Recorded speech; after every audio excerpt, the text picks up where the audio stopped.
अस्सलाम वालेकुम, आप देख रहे हैं जियो न्यूज़ और इस पर एक ख़ास प्रोग्राम आपके लिए लेकर आए हैं क्राइसिस सेल। यहाँ पर हम बात करेंगे हर उभरते और घटते बहरान की। इस बार हमारा फोकस रहेगा पाक भारत ताल्लुकात एक बार फिर बहरान का शिकार।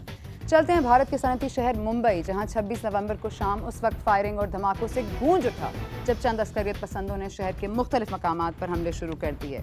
इस दौरान अस्करियत पसंदों ने तारीखी होटल ताजमहल, ओबरॉय होटल और नरिमन हाउस में सैकड़ों अफराद को यरगमाल बना लिया। अभी 4 घंटे ही गुजरे थे कि भारतीय मीडिया ने इन हमलों का इल्ज़ाम पाकिस्तान पर धर दिया। फिर तो जैसे भारतीय मीडिया को खुली छूट मिल गई। 60 घंटे यानी 2.5 दिन तक जारी रहने वाले इस खूनी ड्रामे और ड्रॉप सीन के 50 घंटे गुजर जाने के बाद भी भारतीय मीडिया और सियासतदान कोई सबूत पेश नहीं कर सके, मगर पाकिस्तान के खिलाफ इल्ज़ामात का राग अलाप रहे हैं। एक नज़र रिकैप करते हैं इस पूरे को अनफोल्डिंग इवेंट्स पर।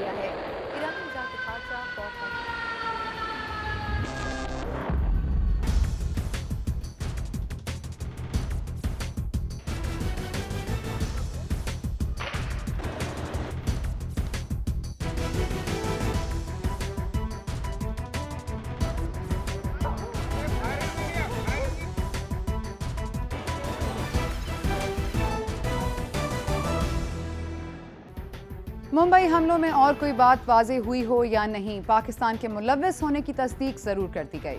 पाकिस्तान पर सारा इल्जाम थोपने की पहल भारतीय मीडिया ने की।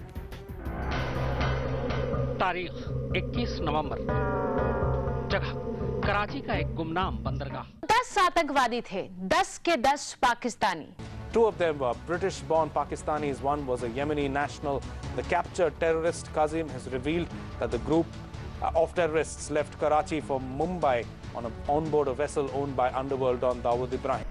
इस हमले में मारे गए बेकसूरों के खून की छींटें पाकिस्तान तक जाती हैं। The time for being politically correct and diplomatic is also over. Let's call a spade a spade. We know where those terror camps are. और मीडिया से शय पाकर भारत की सियासी शख्सियात ने भी इन हमलों का मलबा पाकिस्तान पर डालने की पूरी कोशिश की। से ये लगता है कि कोई एलिमेंट पाकिस्तान से जुड़े हुए कोई एलिमेंट इनके साथ। और भारत की सरकारी खबर रसां एजेंसी पीटीआई शरीक दिखाई देती है। There is a view in the government that India should suspend the peace process and compose a dialogue to show that it is not going to take lightly the deadly carnage in Mumbai. मगर बेबुनियाद इल्ज़ामात के इस अंधे खेल में कोई तो था जिसने पाकिस्तान के बेगुनाह होने की दलील दी। पाकिस्तान की हुकूमत, मैं ईमानदारी से ये समझता हूँ कि वो इसके पीछे नहीं है।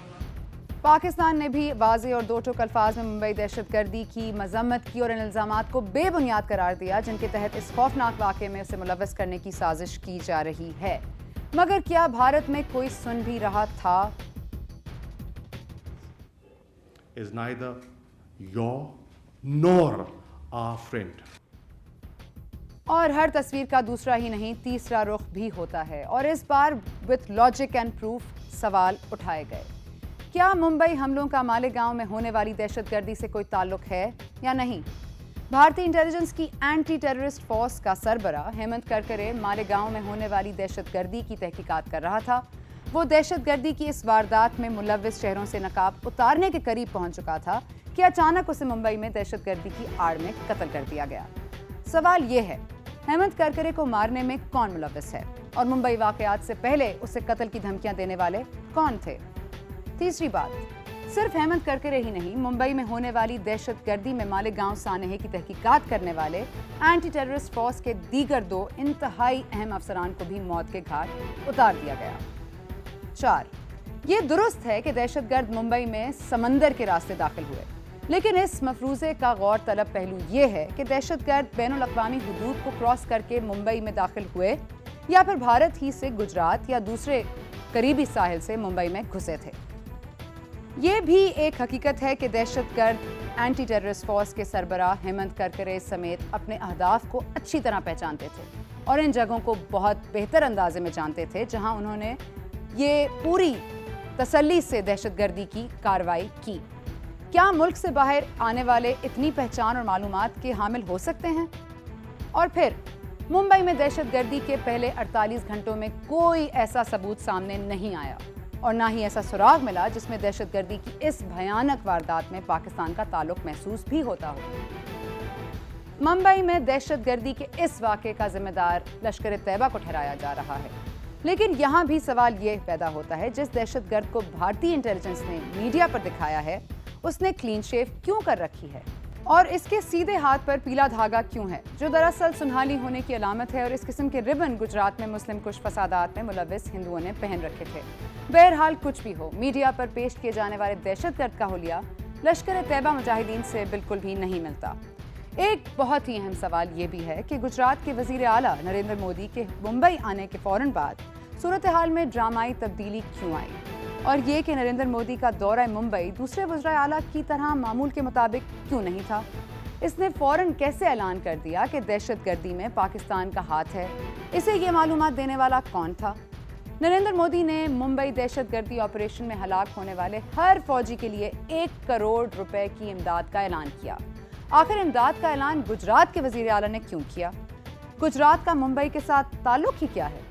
हैरत की बात है कि भारत कन्विंस्ड है कि पाकिस्तान इन हमलों में मुलव्विस है और पाकिस्तान कहता है कि वो मुलव्विस नहीं है, मगर जाहिर है कि ये देखना बहुत ज़रूरी है कि इसका फ़ायदा सबसे ज़्यादा ऐसा कुछ भी करने का किसको पहुंच सकता था। इसी पर हवाले से बात करेंगे। हमारे साथ मौजूद हैं Ahmed Qureshi from Islamabad. Ahmed, thank you for joining us. आप एज एन एनालिस्ट बताइए कि आपको क्या लगता है इन धमाकों का, इन हमलों का पाकिस्तान को क्या फ़ायदा हो सकता था? सना, अगर फ़ायदे की बात करें तो इस वक्त जो शवाहिद हैं, जो इशारात, जो साइंस हमें मिल रहे हैं मुंबई से नहीं बल्कि बिलखुसूस नई दिल्ली से, अगर फ़ायदे की बात की जाए तो ये साफ नज़र आ रहा है कि इस वक्त नई दिल्ली में एक किस्म का सॉफ्ट कू जारी है। It's undergoing right now. ये सॉफ्ट कू क्या है कि आपका एक ग्रोह है पॉलिसी हॉक्स का। सेक्युलर लोग हैं माइंडेड, लेकिन वो हिंदुस्तान की पावर प्रोजेक्शन में बहुत बिलीव करते हैं, मिलिट्री पावर प्रोजेक्शन, और साथ साथ वो लोग भी हैं जो हिंदू नेशनलिस्ट या हिंदू रेडिकल तंजीमों से उनका ताल्लुक है और वो स्टेट स्ट्रक्चर में मौजूद हैं। और ये मिलके जो लगता है ये है कि जैसे वो इस वक्त मनमोहन सिंह साहब की हुकूमत को गिराने की कोशिश कर रहे हैं। रेजिग्नेशंस शुरू हो गई हैं। 60 आवर्स जब ये तीसरा दिन शुरू हुआ इस ऑपरेशन का मुंबई अटैक के बाद, तो तीसरे दिन में हमने देखा कि हिंदुस्तान के जो मेजर न्यूज़ टीवी चैनल्स हैं और न्यूज़पेपर्स हैं, इश्तिहारात, बड़े इश्तिहारात क्वार्टर पेज के, हाफ पेज के शुरू हो गए बीजेपी की तरफ से। और दूसरी जो राइट विंग ऑर्गेनाइजेशन है, हिंदू राइट विंग ऑर्गेनाइजेशंस, जो कि लोगों को ये डायरेक्टली उनकी जो फीयर्स हैं, जो खौफ फैला हुआ है हिंदुस्तान में, उनको जो है एड्रेस कर रही थी। और बेसिकली उनका मैसेज ये था कि इस हुकूमत को गिराया जाए और हॉकिश किस्म के लोगों को जो है मौका दिया जाए कि वह हुकूमत में वापस आएँ। फ़ायदे की बात करेंगे तो 10 दिन पहले यही तंजीमें बहुत डिफेंसिव पोजीशन पे थीं। 3 senior Indian army officers arrest किए गए थे और उनका ताल्लुक सर्विंग ऑफिसर्स थे। ताल्लुक उनका जो है वो साबित हो गया था कि वो ये हिंदू जो कुछ टेरर ग्रुप्स हैं या मिलिटेंट ग्रुप्स हैं उनसे है, और उनकी ये लिंक्स 2 मेजर टेररिज्म इंसिडेंट, समझौता एक्सप्रेस जिसमें पाकिस्तानी मारे गए थे, और एक मलागांव वहाँ जो शहर है जहाँ पे एक मस्जिद में धमाका हुआ था, जो शुरू में कहा गया था कि शायद पाकिस्तान की किसी तंजीम ने किया है, उनसे भी उनका लिंक जो है वो साबित हो गया। तो ये लोग डिफेंसिव में थे। जिस शख्स ने इनको एक्सपोज किया और इन्वेस्टिगेशन की, जिसके तहत ये 3 senior Indian army officers arrest हुए, वो शख्स मुंबई अटैक के पहले चंद घंटों में मारा गया। मेरा रेफरेंस है एंटी टेररिज्म फोर्स जो मुंबई पुलिस की हेमंत करकरे, शुरू में ही मारे गए। इंट्रैपमेंट थी, स्नाइपर फायर में वो मारे गए हैं। उनकी जो according to Indian media reports, जो उनको जो गोलियां लगी हैं वो उनकी बैक साइड से थी, कमर पे है। तो ये इट्स वेरी इंट्रीगिंग ट्विस्ट है ये कि और ये हम देख रहे हैं कि हिंदुस्तानी हुकूमत इस वक्त जो है एक्सट्रीमली आइसोलेटेड है। कौन है जो उनको कमज़ोर कर रहा है? बेसिकली इट्स दीज ये जो हिंदू राइट विंग ऑर्गेनाइजेशंस और पॉलिसी हॉक्स जो हैं, जो समझते हैं कि जो हिंदुस्तान का रोल है वो एक एग्रेसिव रोल रीजन में होना चाहिए, और वो इस मौके से भरपूर फ़ायदा उठा रहे हैं टू कम इनटू पावर। तो फ़ायदे की अगर आप बात करें, it's quite clear who is benefiting. It's the policy hawks, और साथ साथ फिर वो जो राइट विंग रिलीजियस तंजीमें हैं, हिंदू तंजीमें हैं, जो अब लग रहा ये है कि इस मुंबई अटैक के बाद वही आगे आ रही हैं। सारा फ़ायदा उनका है। जहाँ पे आप बात कर रहे हैं, सॉरी मैं आपको काट रही हूँ, मगर मैं आप जब बात कर रहे हैं बार बार फ़ायदे की, और आप बार बार कह रहे हैं कि न्यू दिल्ली है, मगर वो तो कन्विंस्ड हैं कि पाकिस्तान ने की है। How do you convince them otherwise? It's very simple. हम जो बार बार ये कह रहे हैं कि आप प्लीज़ यानी थोड़ा सी विजडम दिखाएं और आप ये देखें कि ये टेररिस्ट हैं और ये हम दोनों को लड़ाना चाह रहे हैं और ये अगर हमारी सरजमीन पे निकले तो हम आपको इनके हवाले करेंगे। ये आजिज़ाना रवैया है, डिफीटिस्ट थोड़ा सा स्टैंस है। हमने कोऑपरेशन के साथ साथ थोड़ी सी टफनेस दिखानी होगी और हमने 2-3 चीज़ें क्लियर डिमांड करनी होंगी। नंबर 1 ये है कि अगर ये हम हैं कन्विंस्ड हैं, fine, very good, but allow our intelligence officers, जो कि इन्होंने एक्सेप्ट कर लिया है कि हमारी तरफ से एक रिप्रेजेंटेटिव आएगा हिंदुस्तान, जब उनके पास एविडेंस इकट्ठा हो जाए हिंदुस्तान में, तो हमारी तरफ से जो जाएंगे उन्हें एक्सेस दिया जाए। ये कह रहे हैं कि एक बंदा जो है, एक टेररिस्ट जो है वो लाइव पकड़ा गया है, फ़ाइन। उस बंदे को ये कह रहे हैं पाकिस्तानी है, उसने कन्फेस कर लिया है, फ़ाइन। हमारे जो ऑफिसर्स वहाँ जाएंगे उनको क्लियर डायरेक्ट एक्सेस दिया जाए इस शख्स तक। ये साबित हमें हमारे लोगों को ये वेरीफाई करने का मौका दिया जाए कि वाकई ये पाकिस्तानी है। हमारे भी अपने तरीके हैं इन्वेस्टिगेशन में, यानी पता चल सकता है, इट्स नॉट वेरी डिफिकल्ट कि ये वाकई पाकिस्तानी। फिर जो दूसरे इनके पास एविडेंस हैं वो बताएं कि यहाँ कॉन्फ्लिक्ट्स बहुत हैं, हमारे यहाँ कोई बोल नहीं रहा है। स्टेट मीडिया हम बहुत अभी तक उसी बहुत ही कोऑपरेटिव मोड में है। जो भी स्टेटमेंट्स आ रही हैं, बड़ी अफसोस की बात है कि हमें एक्यूज़ किया जा रहा है। आप समझने की कोशिश करें कि ये टेररिज्म जो है हमें लड़वाना चाह रहे हैं और अगर हमारे यहाँ पकड़े गए तो ये बात के साथ साथ हम ये भी कहें कि देखें ये आपके यहाँ बहुत कॉन्फ्लिक्ट्स रिपोर्ट्स में आई हैं। ये हमारा स्टेट मीडिया जो है, हमारे डिप्लोमेट्स, सीनियर लेवल के जो पॉलिटिकल ऑफिशियल्स है, दे मस्ट से दैट अभी तक ये चीज़ उस तरह नहीं हो रही। अगर हो रही है कोई सख्त बात तो सिर्फ इतनी हो रही है कि हम रिक्वेस्ट कर रहे हैं इंडिया से कि प्लीज़ आपके जो सीनियर ऑफिशियल्स हैं वो हमें एक्यूज़ करने का जो सिलसिला है वो बंद करें। नहीं, इसके साथ हम आगे और बढ़ें। हम कहें कि अगर ये बात जारी रही तो हम फिर ये भी डिमांड करेंगे कि 10 दिन पहले जो ये 3 इंडियन आर्मी सीनियर ऑफिसर पकड़े गए थे उन तक हमें एक्सेस दिया जाए, क्योंकि वो उन्होंने समझौता एक्सप्रेस धमाका किया था। ये साबित हो गया हिंदुस्तान में हमारे शहरी मारे गए थे। Give us access to that. Ahmed, Pakistan को इस वक्त क्या करना चाहिए? आपने कहा कि ISI जा रहा है, वहाँ पे ज़ाहिर तहकीकात करेगा, अपने तरीके से तहकीकात करेगा, मगर आप मुझे बताएं कि इस वक्त जो मीडिया प्रोपेगेंडा चल रहा है, जो हमारे खिलाफ बातें हो रही हैं, जो हमारे खिलाफ पूरी कार्रवाई चल रही है वहाँ पे एक मीडिया मुहिम की तरह, आप बताइए उससे कैसे निपटा जाए? Very simple. उनकी जो Indian version of the story जो वहाँ हुआ है मुंबई में, उसमें इतने लूप होल्स हैं, इतनी कॉन्फ्लिक्टिंग चीज़ें हैं कि अगर आप उनकी एक लिस्ट बना के, और हमारा state media, private Pakistani media तो क्वेश्चनिंग कर रहा है, मीडिया का काम यही है कि क्वेश्चन करे, सवालात उठाए। हमारे यहाँ ये चीज़ ऑलरेडी हो रही है। हिंदुस्तान में भी ऐसे लोग हैं, ऐसी बात नहीं है, वहाँ पे भी बहुत सारे ऐसे लोग हैं जो शक की निगाह से देख रहे हैं उस ऑफिशियल वर्जन को कि पाकिस्तान इन्वॉल्व है। वहाँ पे भी सवालात पूछे जा रहे हैं, लेकिन वहाँ जो लग रहा ये है कि वहाँ पे जो ऑफिशियल्स हैं वो फीड कर रहे हैं मीडिया को, एक मखसूस लाइन पर उनको लेकर जा रहे हैं। हमारे यहाँ जो है प्राइवेट मीडिया तो कर रहा है, सवालात पूछ रहा है, लेकिन स्टेट लेवल के ऊपर जो ऑफिशियल हैं वो भी उन लूप होल्स जो हैं Indian version of the story, वो लूप होल्स सामने लेकर आए। अभी थोड़ी देर पहले मैंने और आपने क्वेश्चन आंसर में जो है कुछ लूप होल्स निकाल दिए हैं। बहुत सी चीज़ें हैं। उन्होंने 2 हमारी नेवल शिप्स पकड़ी थी, वो पाकिस्तानी नहीं निकली। उन्होंने कहा था शुरू में कि एक सिम कार्ड है पाकिस्तान का, वो अब सिम कार्ड नहीं है, नहीं, अब कॉल्स ट्रेस हुई हैं। फिर अब ईमेल जो है, शुरू में उन्होंने कहा कि लाहौर से, अब पता चल रहा है कि वो रशिया से ईमेल आया था जिसने वहाँ पे। Ahmed, I have to stop you there. हमारे पास वक्त की कमी की वजह से हम आपको इस वक्त यहाँ पर रोकेंगे, पर आप बहुत बहुत शुक्रिया हमें ज्वाइन करने का, और आई होप कि इस प्रोग्राम से जो लोग देख रहे हैं और सुन रहे हैं वो एक बेहतर और एक तीसरा रुख समझ सकें। हमें लेंगे एक ब्रेक, फिर वापस आते हैं, हमारे साथ रहिए।